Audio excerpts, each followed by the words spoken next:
حياتي كانت مليئة بالمتاعب والمشاق نتيجة إن أنا كنت بأتمسك برأيي والحق، ولكن بالرغم من هذه المشاكل وصلت إلى أكبر منصب عسكري ممكن أن يطمع فيه واحد، وهو رئيس أركان حرب القوات المسلحة، وفي وقت من أصعب الأوقات التي هي حرب أكتوبر. هذا من فضل الله. احنا جنود الجيش المصري، احنا ضمير الشعب الحي. دوس يا مصر في الجاني وحصري، واحنا رجالك عز الجاي. احنا جنود الجيش المصري، احنا ضمير الشعب الحي.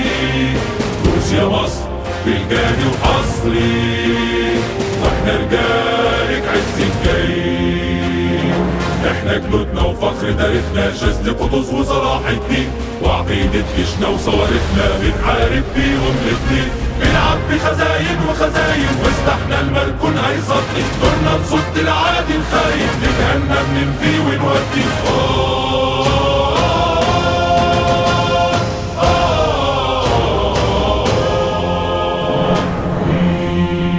مش عايز الناس تخاف إنها تقول كلمة الحق حتى لو تسبب ذلك في بعض المشاكل، فليتأكدوا إن هذه المشاكل مؤقتة، وإن ربنا سيعوضهم بعد ذلك، وتعويض ربنا سيكون أجزل وأكثر إن شاء الله. عمر ما سيبنا بلادنا أسيرة، بننفذ دايما كلمتنا، نفسنا نرعى حقوق الجيرة، والناصر ونلبي اخواتنا.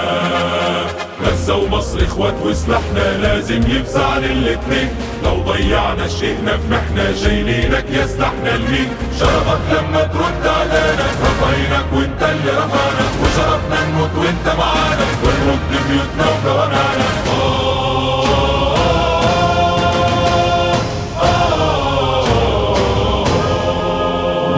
شفتك وانت بتبكي يا اخويا، وعيالك واقفين في النار، مش هخذل جوعك ودموعك، ولا هقبل لمذلة وعار.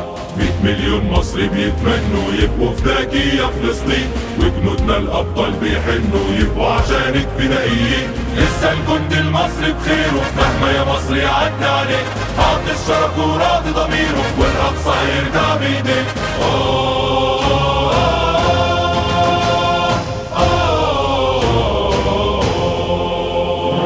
احنا جنود الجيش المصري، احنا ضمير الشعب الحي.